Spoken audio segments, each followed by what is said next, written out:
Hello, everyone, and thank you for joining us today on PoliWine, where we like to take a deep dive into stories pulled from the media and have a fun time while breaking it down. I'm Jillian, and let's get into it.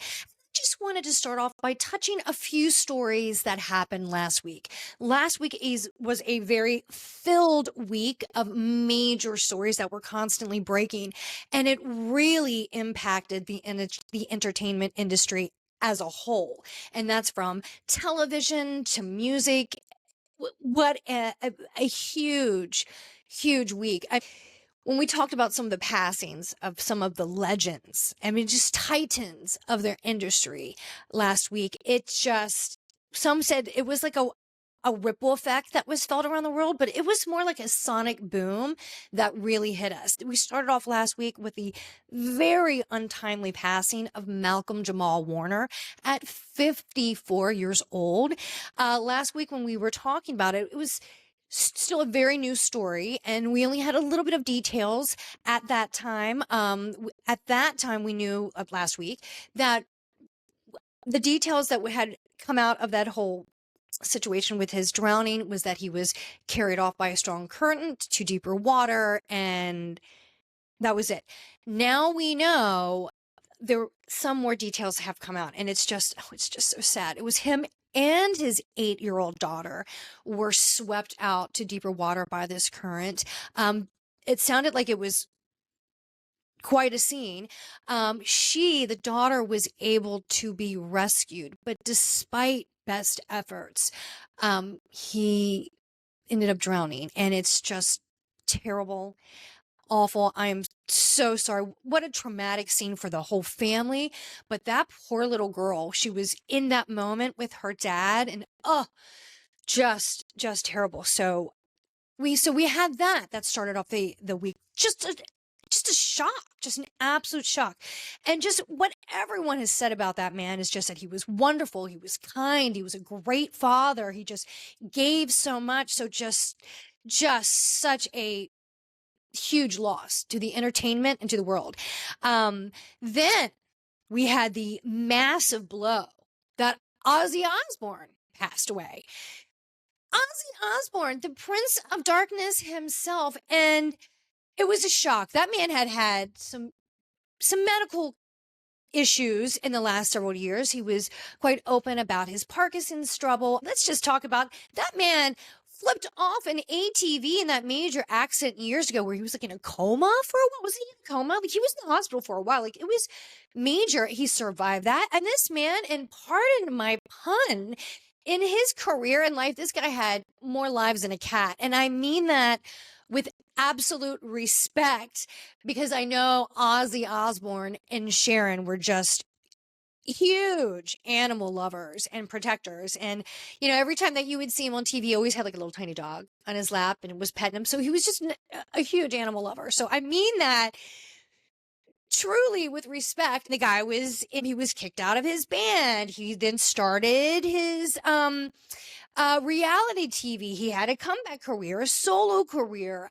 And he could come off a little crazy, sure. The whole family seemed a little eccentric, but that's what was so alluring and lovable about them. Yeah, they were eccentric, but you can tell that family, the Osborne family, really, really loved each other. And although I only caught a few episodes back in the day when they had the reality show, it was huge. It was revolutionary. It was really the first kind of reality TV that we had. Let's not forget about the real world back in the day, way back in the 90s with MTV.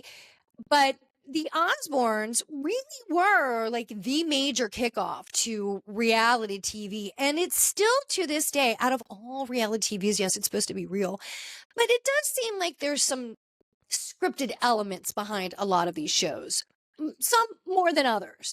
But that one did seem really real. Like, the cameras were just like, and go. Like, this family's just kind of so chaotic and a little wild, but fun and loving.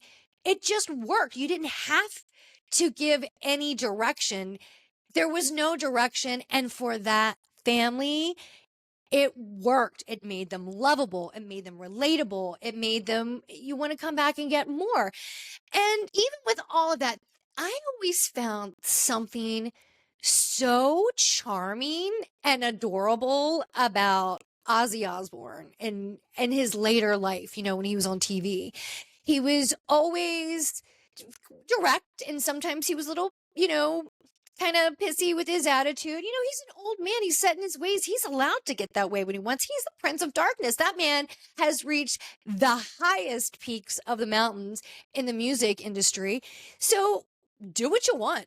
And he did, with his little dog in his lap. And I just thought there was something so cute and adorable about him. I understood him when he spoke.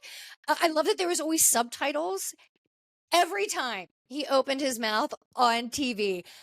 But I just thought there was something so adorable and lovable about this man, even though he was a little, little cuckoo at times and that's who he was. And that's what made him so great. And we always wanted more.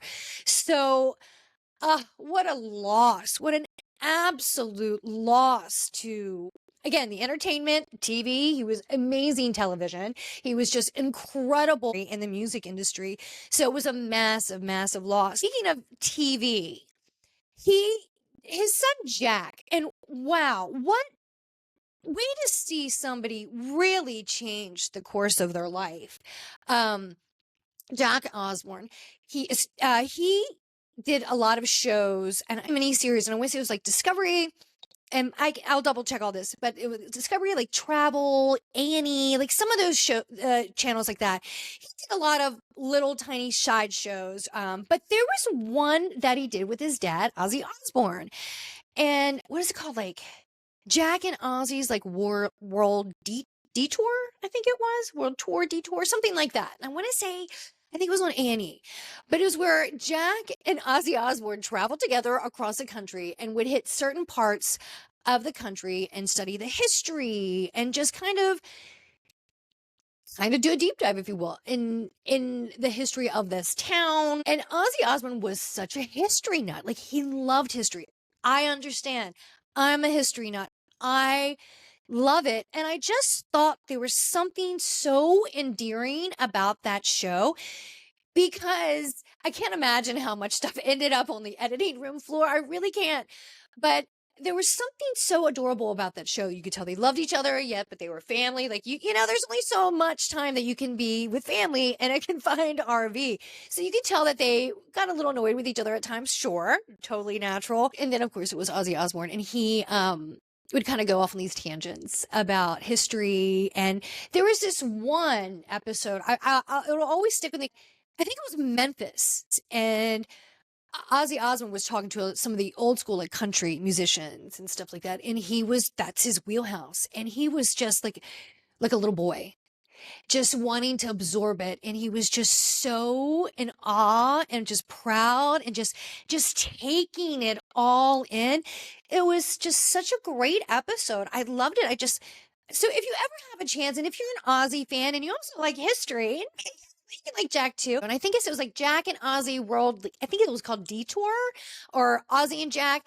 So cute. So if you have a chance, go watch it. And I hope that his downloads, Ozzy Osbourne's for Crazy Train, I hope those numbers for the downloads are off the charts, if you will, since his passing, because it's a great song. And that man was constantly breaking barriers in his life, and I'm sure even after his life. What a life. And then after we hear about that's a moment to hear about Ozzy Osbourne, and then boom, right after that we hear the news of the shocker about Hulk Hogan. Oh my God, the Hulk Hogan at 71 passed away. Talk about somebody else who lived quite a legendary life while they were here with us. I have heard stories from everybody, like Sylvester Stallone and people from the wrestling world. And I got to be honest with you, I know nothing about the wrestling world, nothing. But when I grew up, Hulkmania was everywhere. Didn't he had dolls too? I remember kids having like dolls. back in the day of the Hulk. But he was everywhere, and you know how I'm gonna get your brother, and it was just, he was so iconic. And when you hit that phrase, brother, I mean that man again in his career, like a cat, more than 9 lives, he just kept coming back, and he was giving everything. And he again, him too. Reality TV, his show was huge back in the day. Was it Hogan Knows Best? I didn't get to watch that one, but that was huge back in the day too. And then he had that whole Gawker scandal with a lawsuit, won that, came back, and then he was at like the Republican National Convention for Trump tearing off his shirt just months ago. So he gave everything, just like Ozzy, till the end. I mean, Ozzy was on just on tour just several weeks ago as well. So they were working till the end. They really were. And when you hear stories about the life of Hulk Hogan, first of all, I had no idea that man was 6'7". He's 6'7". He was a giant. I had heard through the entertainment world and in interviews and stuff like that that he was great. Like, he was always very respectful. He was, you know, answered the questions during interviews. He was always kind. This is Hawk. This interview, and I have to go back and watch this interview because I'm sure it's fascinating, but they just had a clip, and they were talking about how many surgeries Hulk Hogan had and how many like broken bones, and like his face, how many broken bones he had in his face. It was really unfathomable that he could still do what he was doing at his age and have so much physical injury. And I can't imagine. I would think that he'd have to have constant pain to have all those broken bones and all those surgeries. That amount alone was mind blowing. But wow, what a career, what a legend. Definitely a legend. So the entertainment as a whole, wrestling, music, television, it was rocked last week. And then, if that wasn't bad enough, which I find that this individual did not get enough attention in the news circuits, and that if you are a musician and if you are a jazz lover, and this lady right here is a former singer and jazz singer, by the way, Chuck Mangione. The smooth, sultry sounds that poured from his brass. Unbelievable musician. Chuck Mangione passed away at 84. The jazz community was just saddened by this news. Just his sounds were just moving. Absolutely moving. You could just feel it. So I had to just go back and talk a little bit about what a week last week. And not only that, we had a lot happening in politics and just so many other things. But last week the news circuit was just everywhere with the passing of Malcolm Jamal Warner, Ozzy Osbourne, Hulk Hogan, and Chuck Mangione. I'm not going to forget you. Just what a loss. So we were lucky to have all of you while you were here on Earth, but we are so sad to see you go. But to the families, our condolences and friends, but to the entertainment world, we're still trying to pull it together. That's for sure. Yeah. Last week was a tough one. So I'm sure this conversation is going to go on for a while because it was just such a shock. But wow, what a ripple effect last week. And speaking of ripple effect, let's work our way into some other news. Yesterday, off the eastern coast of Russia, there was an 8.8 magnitude earthquake that rocked that area and immediately triggered tsunami warnings that spread all through the area, ranging from Japan to Alaska, throughout the entire coast of California. This was reported to be the number sixth largest reported earthquake in modern times. So this is big. It's massive. I actually went back. I was trying to place the earthquake that hit Japan and had the Fukushima nuclear incident. That was 2011, and that was a 9.0 magnitude. I was trying to compare. I'm like, how big was that one years ago in Japan? 9.0. So this one then happened yesterday. Off Russia was 8.8. So the one in Japan, that was ranked the third largest earthquake in modern time, highest magnitude. This one yesterday, number 6. So, and I was looking at the seismic numbers for 2025, and so far, according to the numbers that I can find online, it's about 8,500, a little bit more, a little plus, but that's around 8,500 is the numbers that I'm seeing. So active. I do not believe that this year is more active than previous years. I haven't seen that. But it's pretty active, and that was a big one. So we are keeping our eyes open. I think the first round of tsunami warnings, I think everything is okay, but I still believe at this time the warnings are still in effect. I'm on the East Coast, so that's the West Coast. So as of now, I think that the warnings are still in action. So we are thinking of you, the videos that where right there in Russia, right where the epicenter kind of was. I think it happened in the ocean, but it was right there on that peninsula. People in airports, you just see like large ceiling panels falling down. Like, oh my gosh, you see like a tsunami and large waves coming over. So it was quite destructive. So we are keeping our eyes open over there in the Ring of Fire. It's been active. We've had some activity in Alaska in the last several months. And not only are we having earthquakes, it has been unbelievably hot the last couple weeks here in the East Coast. We've had triple digits from the Midwest all the way to the East Coast. It has been tough. It has been sticky and it has been gross. So enjoy your air conditioners, get your fan, but most importantly, stay safe and stay hydrated. Now, not only have we been dealing with hot weathers, earthquakes, stuff happening in the entertainment world, well, let's kind of work our way over into the world of politics. Still, as Trump has gone abroad, he's trying to we're working on trade deals with the EU. That's in the works. He was also touring his new golf course in Scotland. Work trip, a little business, hitting the links at his new golf course that I believe just opened up there. So he's working and a little fun time. But even with all the work and a little downtime, he still cannot run away from this whole Epstein scandal. And even I'm kind of a little shocked how this just won't go away.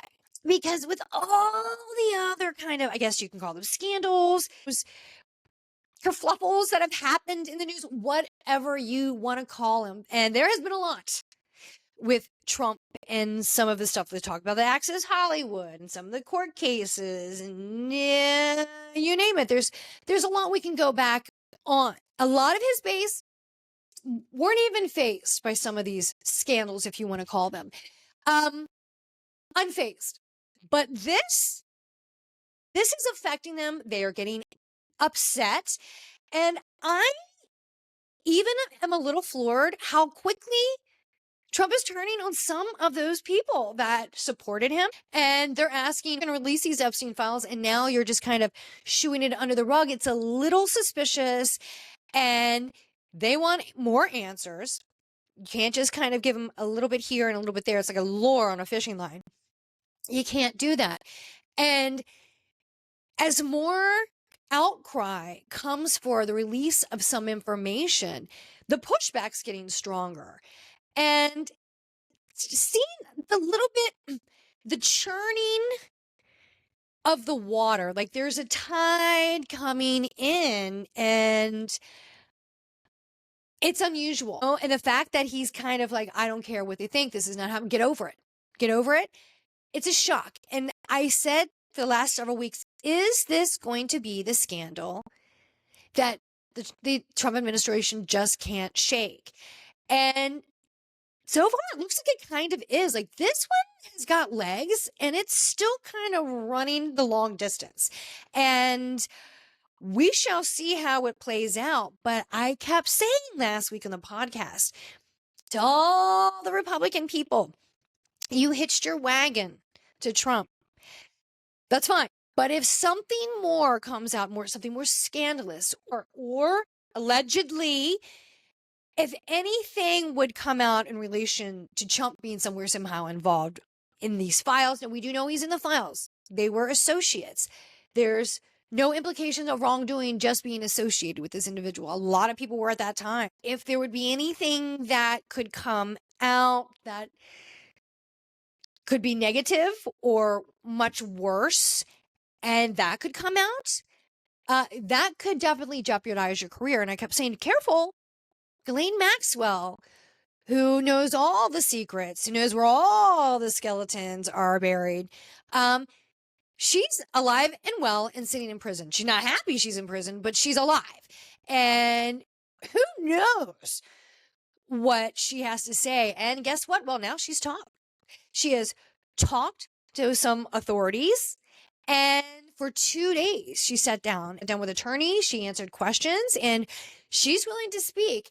Now, she has quite the list of stipulations. I will speak, but you have to meet all my requests before I speak. Nobody's ever said this woman's stupid. Okay? So, you know, the administration, a lot of people in Congress are like, we're not going to give her immunity. We're not going to give this. I don't know yet. I don't know. They said limited immunity, I believe was the wording. I believe. She's talking, and and we want to know, what does she have to say? So careful. If anything negative that she may have that could implicate anybody that's sitting in office now, from the highest to the lowest, and high-powered people that are not in politics, I would be really, really nervous, because she's seeing an out right now. And even if it's just a little time shaved off her sentence, but it's not going away. It's getting better, and it's getting hot. They're feeling the heat. And even, like, you could see, like, international interviews where, like, Trump was abroad and he would be on his golf course in Scotland. How you join it? You know, like, the journalists, the international journalists would be, like, asking Trump from a distance, so how are you enjoying your trip to Scotland? How do you like your golf course? Nice. It's nice. It's nice. It's great. It's great. It's great. What about the Epstein files? Even like, they just you got to sweeten it before you come in for the kill. And I think that's what they were doing. And they were trying every way to slide those questions in. It just, you know, you just got to kind of throw it out there. And you can tell he's getting frustrated, Trump, you know, because it just won't go away. And I think it might be, personally, I think that even he might be shocked, the fact that this topic has strong roots and is not going anywhere, and it's not budging where. So I think he might even be a little shocked by it, because he's been able to kind of, you know, handle every other issue or scandal or situation that has come up in the past, and this one's just not. So we shall see. But, you know, I would be nervous. Anybody who could be on the list, no list, we just look. There's a lot. It just doesn't make sense. Yeah. So we shall see. And not only have we had that, we had the whole fallout with CBS. Right? Remember, they just settled a lawsuit several weeks ago, the Trump, and for the whole Kamala Harris interview. That was out there. They settled, what was it, 16, 17, something like that, some huge astronomical number like that. Then we got the information that CBS was canceling the Late Show with Stephen Colbert. Well, that was a shocker too. And not just replacing him, the show's gone. And CBS's position, like, look, we're losing money on the show. And fair, you're losing money. Okay, I understand that. But questions have come up. Could it be a little bit more politically linked? Are they bending the knee? Are they feeling a little bit of the fear from this whole lawsuit? Those are the questions. Not saying that happens, but those are the questions circulating out there. And last week, once the announcement came out that Stephen Colbert had a year left, and then his contract was not going to be renewed and the show was done. Definitely a shocker, but in complete camaraderie, you had Jon Stewart and some of his good crew from the entertainment come into the audience and support him and back him up with this whole issue. Could it be politically motivated? Could it not be?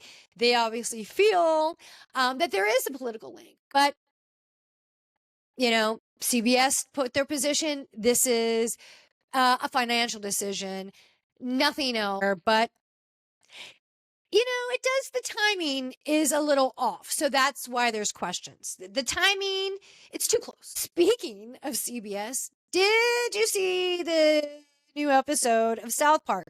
It was all over the news last week because they were really taking, boom, direct jabs at the Trump administration, which was kind of funny. Look, South Park was doing what they do, nothing different. That's why the show has been on as long as it has. That show, talking about legs and longevity, that show, South Park and The Simpsons, there's a reason we love you. You push the boundaries, and sometimes even cringy moments, you're like, oh, that's a little far.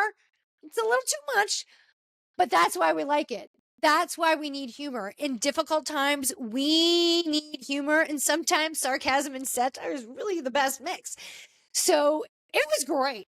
I loved it. I haven't watched South Park in a bit, but I did watch series. But it was pretty funny how they were going after CBS, which isn't Comedy Central owned by CBS? Go big or go home, right? Because their contract was just renewed for a large number. So I don't think South Park is going to feel too much of that hit. I don't know. I could be wrong. I don't know. The whole 60-minute skit where you had the two anchors like, we're not saying anything. I can't see it. We're so happy. We love it. Everything's great. Hilarious how they were talking about they yanked NPR. It was funny. South Park doing what they always do and keeping it real. Yeah, if you want to keep things fresh, you have to talk about what's current. And again, sometimes in really difficult conversations, you need comedy. And South Park, Simpsons, Family Guy, you guys do it best. Sometimes you just need to let it go and just have fun. It was fantastic. I really enjoyed that episode. And speaking of something that just keeps going on, did you see that this past Friday, Happy Gilmore 2 was released on Netflix? And I did watch it. Absolutely did. I thought it was so funny. A lot of times when you have a sequel, especially a sequel where there's been many years that has separated the sequel, sometimes it just doesn't pick up right where it left off. It just doesn't work. And you don't have kind of the same humor. It doesn't pick up. Sometimes you don't get the cast back. Well, I can say, do not let that be a concern on Happy Gilmore 2. Picked up right where you left off. You had a lot of clips from the first movie, so it would tie it back in together, just in case if you couldn't remember. The cast, wow, I think everybody was back. Oh my God. Shooter McGavin, are you kidding me? Christopher McDonald. God, you're great. And you didn't miss a beat when they first seen and he's like in the insane asylum. It was great. It was so funny. And he just couldn't let it go. And it was funny. The whole fight scene in the cemetery, homage to Bob Barker. Thank you. You got to give Bob his praise. Just awesome. I mean, everybody was back. Great tie-in. It was a fun watch. It was really funny. You did it. Two, just as good as one in my opinion. It's hard to really top the first one because it was just so new. It was different. And it really has a cult-like following. It really does. So two, I think you matched it. It was just as funny. Yeah, there was a little bit more of a soft story. His wife had passed. Julie Bell, I'm so glad you're back. He has kids now, so there's that. It's different. But the boys, how they fight in the show, funny. It was a fun watch.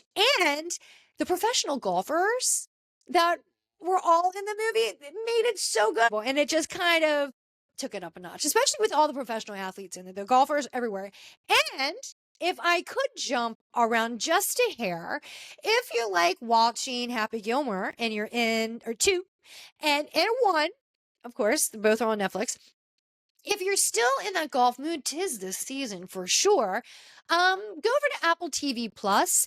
There is a really adorable show about golf, and that is called Sticks, and that is with Owen Wilson. Adorable. He's a former professional golfer that kind of lost his way through personal tragedy and just wanting to step out the spotlight. And he discovers this young, golfing prodigy, and he takes him on, and he takes him onto the tour, the golf tour, to go pro. And it's a really cute story, and it's a sweet little season. I enjoyed it. There's funny moments. Mark Maron's in it, so of course he brings the funny too. The whole cast was really good. It's Owen Wilson, so there's funny moments for sure. But I stick Apple TV Plus, and ton of professional golfers in that series as well. I mean, every time they're on the golf tour, there's an athlete, there's a professional golfer in it. So it's great. So professional golfers, not only are you working your circuit on the tour, you are working your circuit on TV. And the streaming services on Netflix and on Apple Plus, and that live golf event Netflix had last year, I think they're doing that again soon. That was in Vegas. That looked pretty fun. Golf working its way through the streaming service. And how could we not talk about reality TV? We got to work our way to Bravo. And that is because I've been wanting to talk about Below Deck this season with Captain Kelly. I like Captain Kelly. Like, I still miss Captain Lee. Lee, the stud of the sea. Not remember the commercials back in the day? I loved Captain Lee. His isms that he would say cracked me up more than anybody. But I do like Captain Kelly. I do. He's kind of no nonsense. That man works hard, and you can tell he runs a tight ship, if you will accept the pun. But this season, I kind of liked it. I was a little bored with some of the other seasons. Of course, you always have your below the deck love, all right? You've got your yacht love. It happens every season when you are in a confined space for a long period of time. It's people that you would normally not be attracted to, or maybe you never know who you're going to get thrown in on a boat. Sometimes something that you wouldn't be usually attracted to, you may be more attracted to on a boat when you're with them in a confined space for a long period of time. And so you see these boatmances constantly. Oh, this season, boy, Soline, you are adding the French twist that everyone should have in their martini. You are stunning. She's absolutely gorgeous. She's so French, she's lackadaisical and, no worry. That girl is kissing everybody. Like, you want to talk about love triangle? Like, we are way beyond a love triangle. There are more sides than three sides. Like, what is it now? Like, I don't know. Like a parallelogram? Like, she said an octagon? Maybe. It might be. Like, she is bouncing. Like, first of all, she had Kyle, the Scottish guy. All right. Then she moves to Jess. And now in this last episode, she was kissing Damo. And Damo was already kissing Frasier. Right? So, it's getting a little incestuous. Like, I'm all for both romance. We all love from now and again. But this is getting too complicated. Like there are some rocky waters about to come, but it has been entertaining. And I was a little shoddy with Frasier in the beginning of this season because I was like, I didn't think he was the best Chief Stew last season. I thought he didn't handle a few situations the best. Okay. Live and learn and teachable moments for sure. This season, I think he's come back strong. That dock party, that was a tough pull off, and you did, and it looks like it went really well. So that is not an easy feat. You pulled that one off. So cheers to you for sure. But I definitely think that you seem a little bit more calm. Like you definitely, I think you need to organize things a little bit better. I think you kind of outsource a lot of the work that maybe you should be doing to the other girls, but I don't know what the details of your Chief Stew job are. But I think this is a much better season for Frasier. But then you had, like I said, you had him with Damo, so it's all over the place. Celine is messing with everybody's mind. So now you had, and then Jess, who was making out with Celine and has been, now she was making out with Barbara, who I gotta tell you, I got a big soft spot for Barbara. I think she is gorgeous. I think she's sweet. I think she's smart. She seems pretty rock solid. Um, and she got a little hurt by it. She's like, I really like this girl, Jess. And it's the first time I've been with somebody in a while. And I think I really like this girl. And I'm kind of vibing with her. And then boom, like 20 minutes later, she was making out with Celine again. And she's like, look, I'm out. She's smart. She's like, too hot to handle. And even Hugo was like, yeah, this is a mess. Like, even I'm a little was interested, but this is a no-go situation for me. I'm not putting myself in that situation. Smart, and I like Hugo. Hugo is, I think, coming in to save the day. He's a voice of reason on this boat. Thank God for Hugo. And it's, but Solene, she has been such a great addition. She is, I mean, did you see her flopping around in that pool with that white sea dress, but nothing underneath? And what a show for everybody. But she's like, I don't care. I'm open. I'm free. And that's why we love you. So, and then she's like, I don't care. I kiss you. I kiss that. I'm in trouble. I'm always in trouble. Don't care. Oh, well. I feel like Chef's about ready to have another breakdown. Anthony, I think he's about ready to have, like, there's some underlying stuff. And Rainbow, wow, this girl has some very unresolved issues and definitely some hidden anger issues. Like, this girl's having like panic attacks all the time because I don't think she can express herself with her emotions very well. She's hot, she's cold, she's all over the place, and this girl's about to blow. And I think that pot's about to boil. Like, we've been on a simmer for a while, and boom, it's about ready to go. But Frasier, careful. Everything. But even Kyle was like, look, I was in it. I've stepped out because now you're doing with Jess. Now there's Damo. I don't know what's happening. So then you have all of that. And then, so this has been a great dynamic through the whole season. This whole love, I don't know what it is. This love cycle. It's a cycle. It really is. But then this episode was probably one of the most insane charters I've ever seen, and belligerent drunk. We've seen a lot of people get smashed. What did Rainbow say? Schmammered. She schmammered, like shit-faced hammered. This lady, her name was Kelly. Poor Captain Kelly. There's so many Kellys. When they were doing the pre-charter meeting, right before the guests were going on, they would do their meeting, getting everything prepared, getting everything in order, game plan. When they were going through the upcoming charter guests, they had their printout, their preference sheet, and there was this one girl named Kelly on there. And the guy's like, I have a feeling this girl's going to be trouble. I can tell. This is what Frasier was saying. He was like, it's the pink lipstick. There's so many red flags there. And then it was Captain Kelly was like, or was it the choker she's wearing? And like Frasier's like, there's so many red flags. Well, and the hospitality industry, like, you know how to read these things. And that was foresight in that moment, because we fast forward to the new charter guests entering the boat, and we've had the primary before. She was on there a couple times with Captain Lee back in the day, and always quite the interesting chart. She's very into her food and has like almost like orgasmic moments over it. Like, they kept showing clips with her with what was that guy's name? He was a chef. Was it Adrian? Maybe I can't. Something like that. He was from St. Martin, the real young guy, and he was making this food. And that woman was going a little overboard with her reaction with the food, and you could just see his reaction. That was very open. Like, even he was like he was a little grossed out. He was just like, I'm gonna go back in the kitchen. I don't want to watch this. So like we've seen them before, and her like flirting with Captain Lee and the bridge, like, ew, is that a joystick? I'm like, oh, stop it. So we've seen her before, although a little forward, if you will, in some of the previous scenes with her, never seems to be a bad guest and seemed to be, if I can recall, always respectful and good to the crew.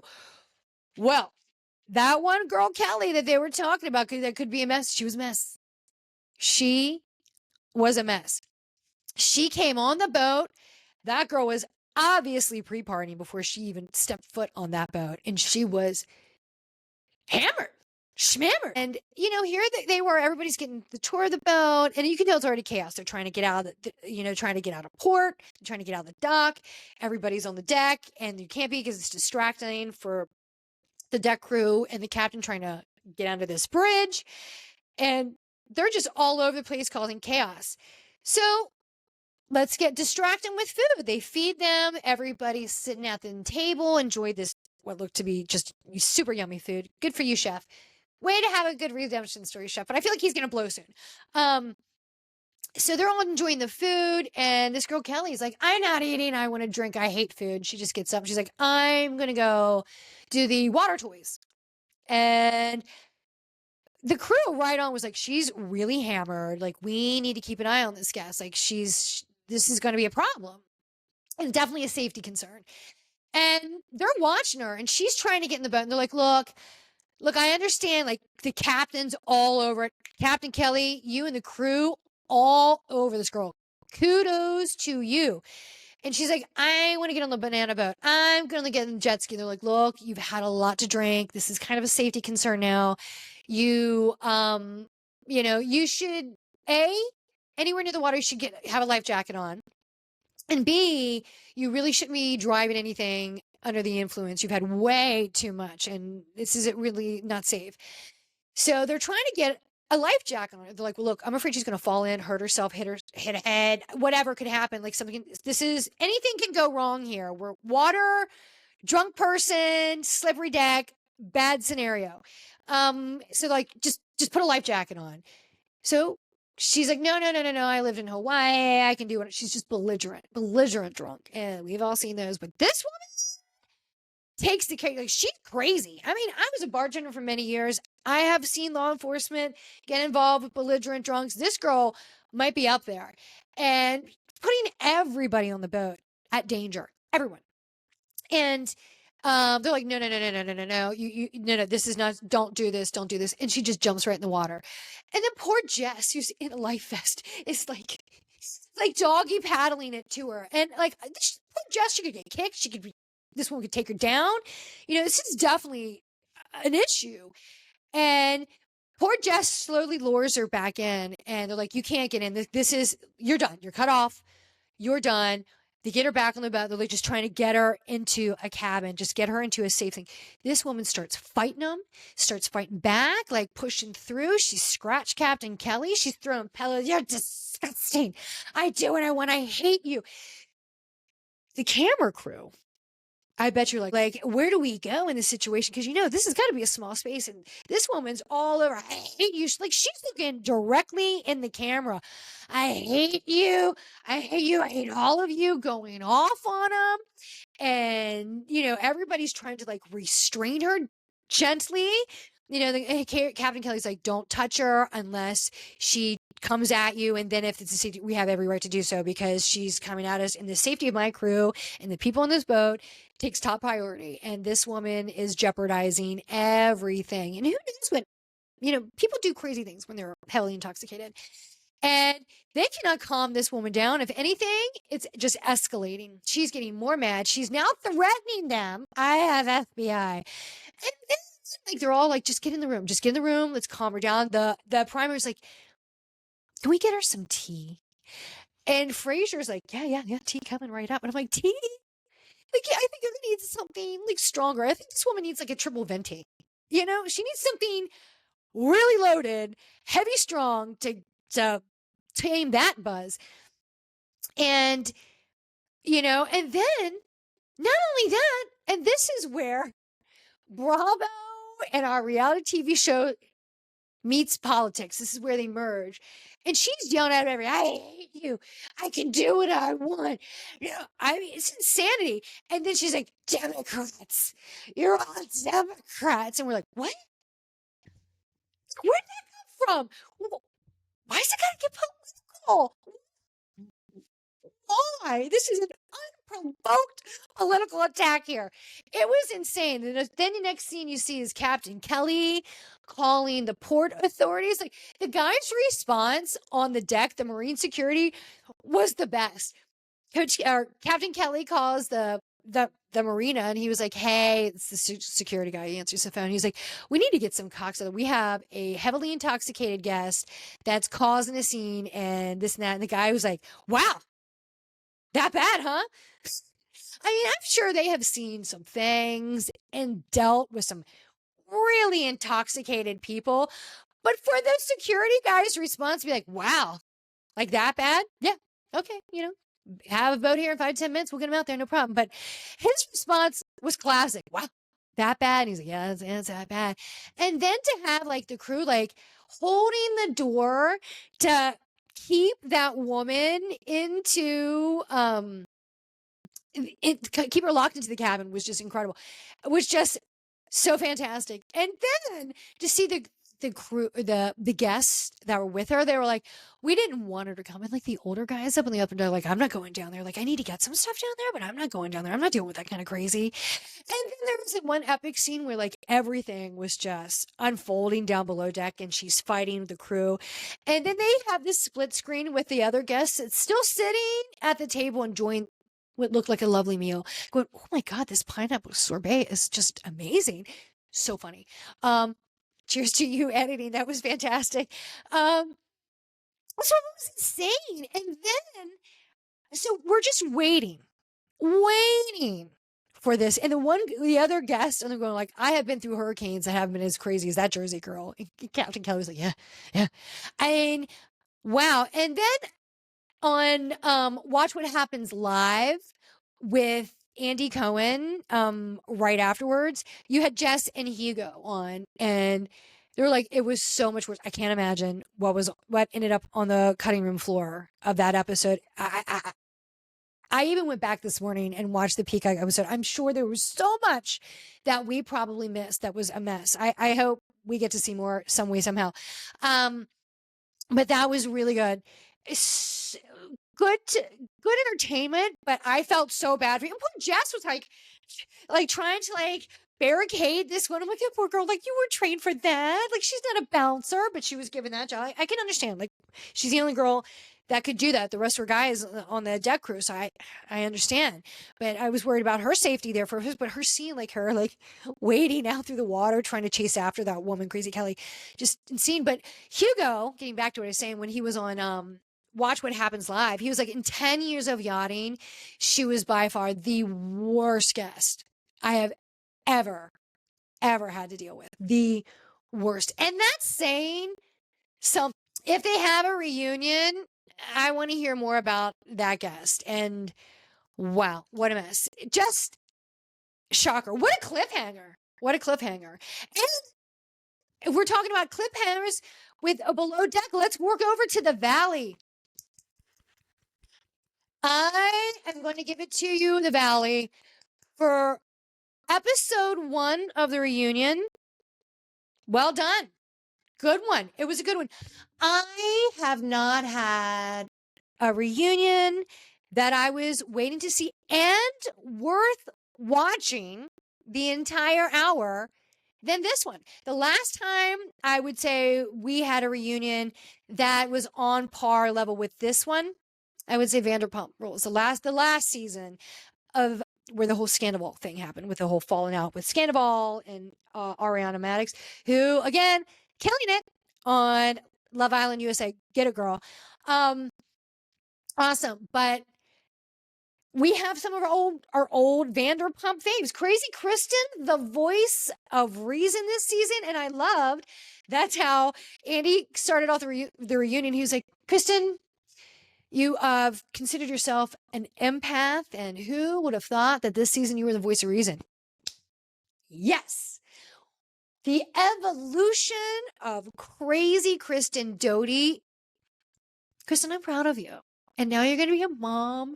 It's like watching a young toddler grow up and grow into something just so wonderful. And Kristen, you came on to the television reality TV world yacht. There's a reason your name was Crazy Kristen. You were let go or put on pause from Vanderpump Rules because it was too much. And wow, you really came back. Kristen 2.0, love you. And you looked gorgeous, pregnant, sitting on that couch in episode 1. Beautiful, beautiful, beautiful. Nia, so did you. The two pregnant ladies on the couch, you looked absolutely gorgeous. Yes, Janice, full transformation. Adderall and Pilates, question. But yes, major transformation there. But there was nothing more epic. Poor Jasmine and Zach didn't get to say much at all this episode. It was watching Michelle and Jesse go at it. That entertaining, and I'm always here for it. Jesse, you keep coming off douchier, and they keep talking about, were you douche before this, before the money? You do seem like you keep getting douchier in just the 2 seasons you've been on the TV in front of us. Like you keep doubling down and getting worse. And when we were getting into like this whole legal breakdown of the divorce. Yeah, maybe you and Jack are made for each other because it was so bad. You came off terrible. Jax, just when you think you have really hit the worst, the bottom of the barrel of disgusting, you just kind of you chisel through that ground and find something much, much lower. It just was disgusting. And Brittany, girl, I am so proud that you have seen the light. What a piece of shit this man is, how horrible he is. Yes, he is the ultimate narcissist and self-absorbed piece of shit. That's my opinion. And it took a long time for you to see the light. And now that all gloves are off, you are in the fight of your life with this whole divorce and this whole house situation, which is just a nightmare. To see you in a state of like absolute disdain for this man, it is great. It is awesome. Last week when you came, you're like, I see it now. The veil has been lifted. Like, I just see his greasy nose, his greasy pores, greasy skin, how nasty he is. And when she was like, I would not, in this reunion, she's like, I wouldn't touch that dirty dick with 10-foot pole. When she said that, I was like, oh, when she was going, oh, and they were getting into, who they've been having, sexual relations with. And when they were getting into that, like, even Andy was like, okay.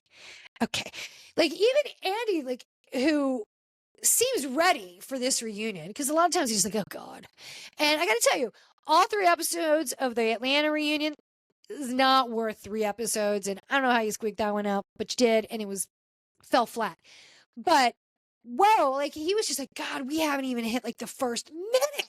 And it's already game on. And it was so good. She did not care. She's disgusted by you. She is pissed at you. And when they were talking about the whole divorce thing that they're going through, oh, Brittany girl, I feel for you. And I love the unity amongst the girls on this cast. They're showing text messages to each other. You need a witness. You need some other eyes. So when Jax and Jess are like, I did not say that. They're like, yeah, we did. We saw the text. All of them, Jasmine, Zach, Janet, Michelle, they're like, yep, I saw the text. Brittany's going, I saw the text, Jesse. Like, they're sharing it with each other. They're going through it together. That's what friends do. They support each other when in their crisis. And, Jackson, he was like, that's why I moved out. I didn't want, there to be any disruption with you and Cruz, Brittany. Brittany's like, that's why we had to jump around from Airbnb to Airbnb while you wouldn't leave the house because of your ego. I was like, girl, hit all the bullet points. Yes, Brittany. Thank you, girl. Thank you. We have missed you. We have needed this side of you. And this is great television. It was great. Part one of the reunion in the Valley. Well done. Well done. And congratulations to Nia and Kristen. They've had their babies. Super, super cute. And this whole story with Danny, there's a lot. I think there's going to be a lot coming out about Danny. And I still don't, why is Janet and Justin there? Didn't add a lot, not to the season. Will they be back? I don't know, but it was good. It was good. 2 thumbs up. Well, that's it for us today. Thank you so much for joining us on PoliWine. Please follow PoliWine on Instagram at PoliWineTime. And please listen to PoliWine wherever you get your podcast. Thank you so much and have a great day. We'll see you soon. Bye.